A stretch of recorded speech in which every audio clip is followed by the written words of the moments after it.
Welcome to Mindfulness Manufacturing. My name is Trevor Blondeel. Spending 25 years in manufacturing, I discovered the real impact we have on turnover, communication, and the ability to manage change is how we show up.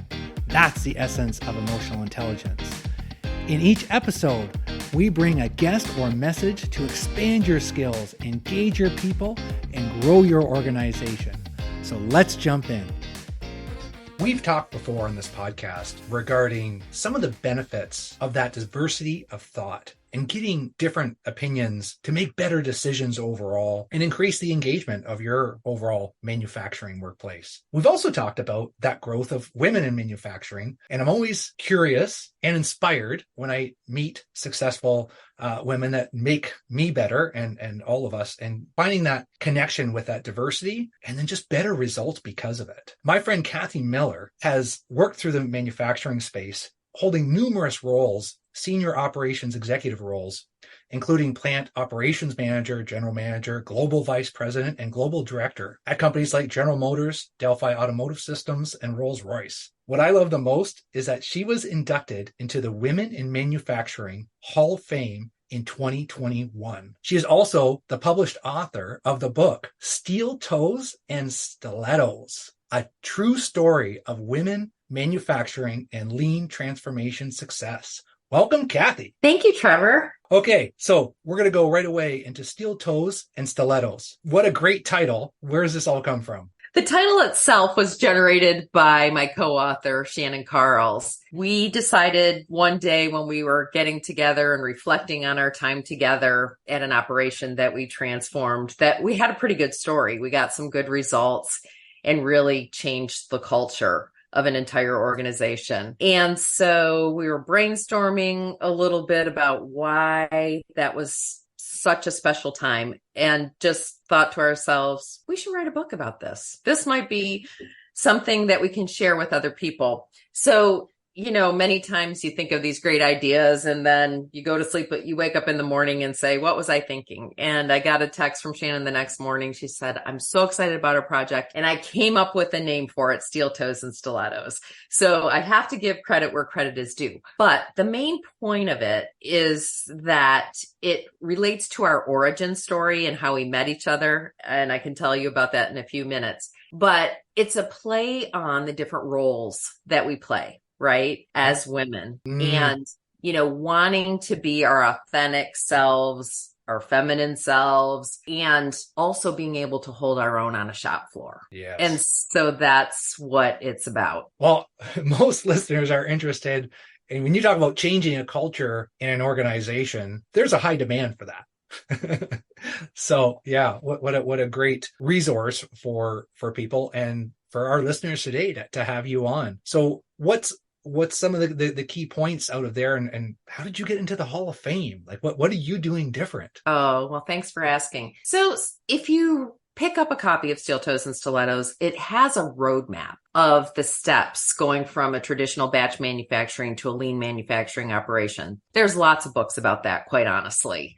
And there's lots of good books that I learned from along the way. But what you also get is the softer side, the softer skills that are really hard. They're not really soft or easy at all. And at each stage of the transformation, what were some of the things that we drew on from a cultural and environmental standpoint? How we voted with our calendars, spent lots of time with the people, empowering them to help us improve the operation, creating psychological safety in the organization where we gave people freedom to experiment on making things better. So long as it didn't degrade quality or safety, it was fair game. And if things didn't work out, we just wanted to figure out why. So we didn't repeat the mistakes, but it was a very safe environment. And when people did do great things, we celebrated their success. So there's a lot of things in the book about what you need to create culturally as a leader in an organization to make a significant transformation stick, to make it belong to the employees, to get the very best out of each and every one of them with their hearts, their hands, and their heads, not just their hands. Absolutely. So we're all about stories here. And I love the concept of, yeah, these are not soft skills because everyone would be doing them because you get great results. So what's something that maybe will help the listeners, one of your origin stories, and what position were you in, and just, yeah, walk us through that. My origin story, quite honestly, started when I was 17 years old, and I was a co-op student at a vehicle assembly plant. And I immediately fell in love with the environment and the fact that every 60 seconds, a functioning vehicle came off the end of that line. I love the sights. I love the sounds. So I always said if I could not be a rock star, I wanted to be the plant manager of a vehicle assembly plant, just because, it took me home to that environment that was so complex and yet turned out a functioning vehicle every 60 seconds. So if you're listening to this podcast, you probably realize that I did not become a rock star, nor did I ever run a vehicle assembly plant, but I did get to do a lot of really cool things along the way, such as run automotive electronics plant and all the defense plants for Rolls-Royce globally. So I got to do a lot of great things through my career. And it all started because I fell in love with that environment at the age of 17. I don't hear too many 17-year-old women falling in love with manufacturing at that age. There's just something very real about it. And a significant emotional event for me was when I started, and again, I was going to school half the year, working in the plant half the year. And when I first came back, it was a one shift operation. And in the 5-year period that I was there, it went from a 1-shift operation to a 2-shift operation, back to a 1, to the plant closing after 50 years. And we all followed the last car down the line. And, for a 22-year-old, it was a traumatic event to see these larger than life men just reduced to tears, as that history was just ended. They didn't know what their futures were going to look like. And so I always wanted to make manufacturing stronger. That's what compelled me through my whole career, because I didn't want it to be on my watch that we were putting people out of work. I wanted to create these strong environments that could sustain themselves and thrive and grow, so that if my children or my children's children wanted to have opportunities in manufacturing, my plants would be one place that they could go for such a great career. So that's a little bit about my origin story and why this career has been so meaningful to me. And that's fantastic. And it reminds me, Nicole Provence, we had on a previous episode, and a lot of her insights were like getting women in at a younger age. Right? And that's how you can grow more of an inclusive group and have better ideas. And I know for sure that there's moments where I struggled earlier in my career connecting to the deeper part of my emotions. And it just seemed like some of the women that I worked with were the ones that asked me good questions. And it just took me a long time, because they are hard skills, like even connecting with how you feel and making a connection with that person you're talking to, so they actually know how you feel. Because a lot of times my words and my face and just how Ike was communicating wasn't clicking right. But I'm getting better. I'm not quite there yet. I feel like it's a long journey, but this podcast and great guests like you has helped that. So you have a model and you have some stories of kind of how to give us a snapshot of what is it, Kathy, that these listeners could take away today? If I would have the listeners remember one thing, it's that inclusive environments get better business results. They just do. If all of the ideas are coming from one person at the top or a few people at the top, then the people who are actually adding the value and doing the work are not vested into the outcome. And everyone who's doing a job for us, whether they're running a press or in charge of fixing equipment, mopping the floors, running engineering, every single one of those people has a heart, a brain, and a set of hands.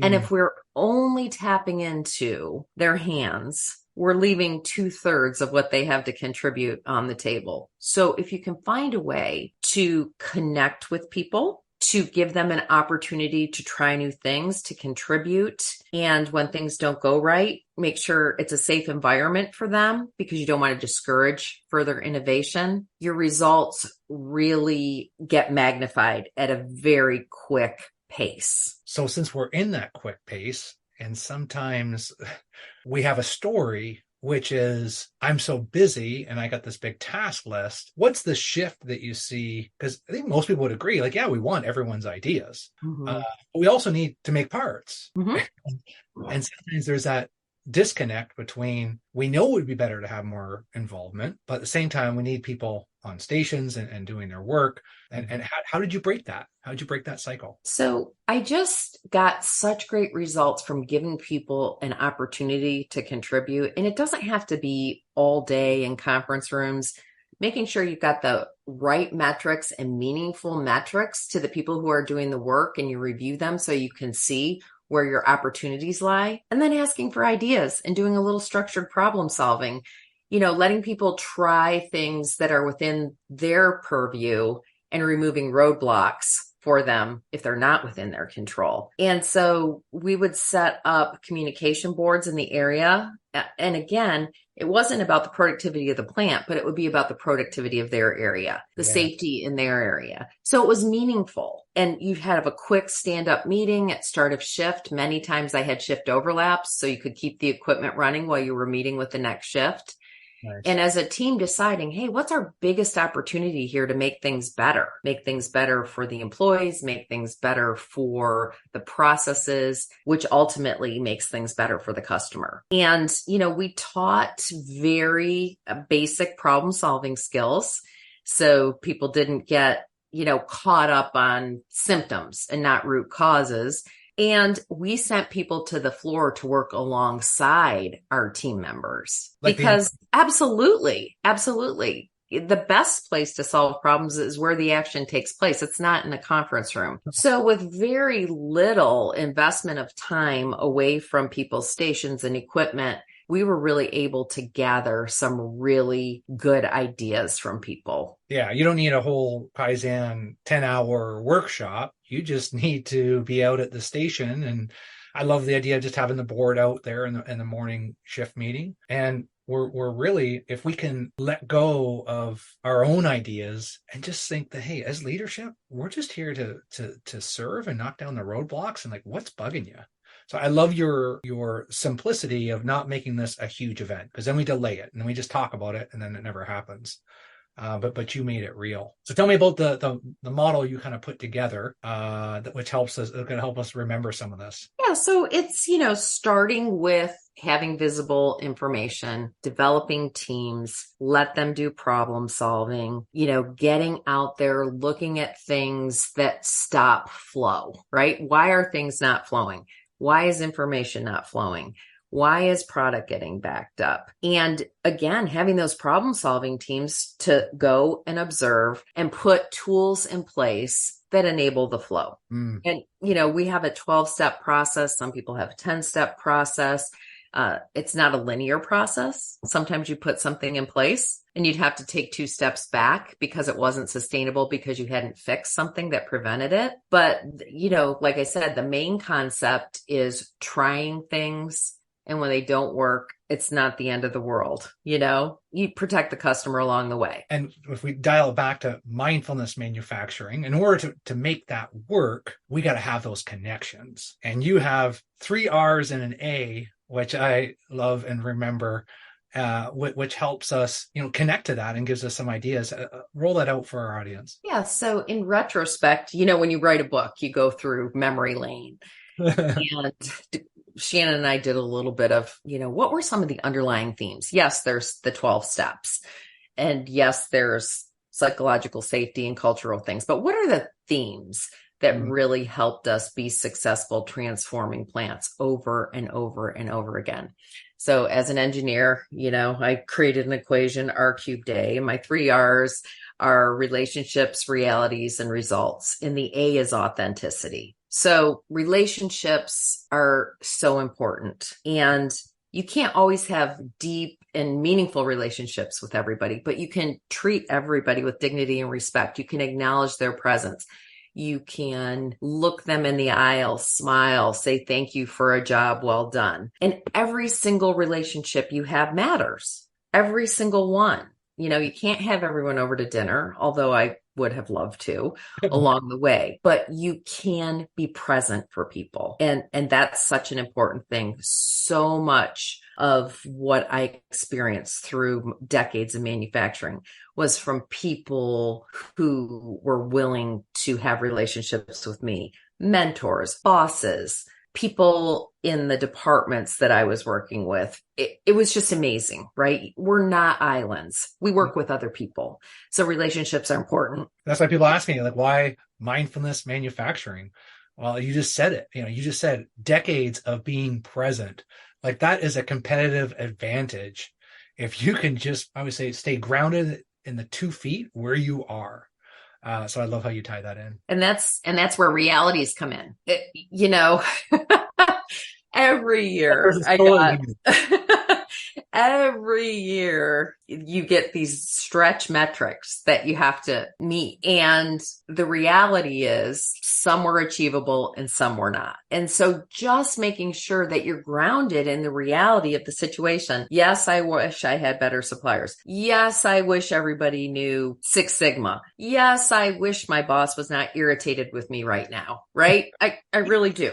I feel that. But there's some realities you just have to face and recognize what's within your control, what's not within your control, and do the best you can to make every day better than the previous day. The reality is you're not going to go from 10% scrap rate to 5% using hope as a strategy. Hope is a virtue. Hope is a character strength. But as a strategy, it's a 4-letter word, is what I used to tell people. So face your realities and just work on making them better with what's in your control. The third R is results. And I'm a huge proponent of letting results be your calling card. I was never a fancy marketing person. I was never tooting the horn about my operation with my peers or my bosses. And sometimes I actually receive feedback that I should be more that way. But you know what? When you're in manufacturing, you're very vulnerable. There's 100 things you're measured on every day. You can do great on 98 of them and 2 can just go awry. So I always felt it was better just to be humble and let the results accumulate over time. And after a while, people took note of that. And I think that's more important than talking a good game, So I'm really big about getting results. I talk to a lot of young people who are very worried about their next career move. Yeah. And I say, focus where you are and get results, and those things will come. Now, do you find that women in manufacturing, sometimes the ones that are getting the results, maybe don't share those enough? Could be. Yeah, could be. I find some, especially some males, which aren't getting the results and they're bragging about what kind of they have. It's just the opposite, right? Yeah. I don't know. Do you see that, or is that just something that I see, or I don't know? Everybody's reality is a little bit different. For me, I had a seat at the table at a fairly young age. Mm-hmm. So I didn't feel like I had to overcompensate by talking about my accomplishments, but I have met many females who would have to really amplify those, or they'd be overlooked depending on what environment they were in. I feel very fortunate that I had so many male mentors and allies and colleagues who would amplify my voice for me if I needed it. Yeah. But I know in some environments, people can feel invisible. And so, you need to advocate for yourself. I love that answer, because it's a lot around context, situation, but find those colleagues and talk to them, right? And that can be a way to amplify, and just kind of look in the mirror, right? I know I'm getting the results, and then what does it look like outside of my own eyes? Because there's a power of seeing yourself through someone else's eyes. So it's just maybe just having that conversation with someone that you trust and admire. Maybe that's what you'll take away from this podcast today. Yeah. People who can amplify your voice and be your ally when you're not in the room is just so, so powerful. And I think that, the A is really important. And that's the authenticity piece. If you really care about the people that you work with, if you really care about the success of the operation, then people will become your allies if you go to see them. If you want their help just because you're worried about your own particular career or situation, if it's all about you, that authenticity will not come through and you won't generate real solid relationships that serve as support for you as you move through an organization. And I think I have so many stories of when people became allies for me that you wouldn't think would be allies, right? People just tend to think of allies as, oh, I want to get to know the CEO or the president or that sort of thing. But I've got to tell you that I have had allies that every single level in the organization that I didn't know were allies until much, much later, hearing stories, because I truly love people. I love interacting with people. I'm a people and a process person. And I was always amazingly surprised at stories I would hear of, Kathy, that meant a lot to me when you asked about my daughter. Or one time a gentleman brought in his scrapbook from, his accomplishments in the military and different things through the years. And in there was a handwritten thank you note I had given him one time for something he did. And he included that in his scrapbook. Wow. And I was just blown away by that. And he didn't have a big fancy title. He was a person who cared about the organization, cared about its success, cared about his peers. And so he did amazing things every day as sort of an unsung hero. So being authentic with all of those things, makes your success sort of a byproduct, right? Not everybody's going to be a CEO. Not everybody's going to be a vice president of manufacturing. But at the end of the day, if you look at what you do every day as contributing to the world and making it a better place for your colleagues and your customers, I really think great things happen. I couldn't find a better way to wrap up this podcast. I got chills down my back. I could picture the handwritten note. And we don't, just because someone has a higher position or they're more successful, it has nothing to do with how you're going to impact and connect. And I love how this podcast started. You talked about, your hearts and minds, and that is our logo, right? Because it is all about putting those two together. And that's just, for me, it's just like, when's the last time I did a handwritten note? People love those. They love those more than emails. So good. And it doesn't take a long time to do it. It really doesn't. And I think that's why, they're busy and, this, that. And it's kind of like, man, it just seems like sometimes even the higher the position, sometimes the more they're grateful for recognizing like a small little, like, hey, you helped me, because we get motivated when we can help others and make other people around us greater. Speaking on continuing to build greatness and manufacturing greatness, they're going to want to follow Kathy Miller and your book and more items. How do our listeners get more of you? Well, you can go to my LinkedIn page. It's Kathy Miller, MAP, MBA, ACC. Kathy Miller is a very common name. So that's why I have, those 3 trailers. We'll have the links. Yeah, I'll provide all of those for you.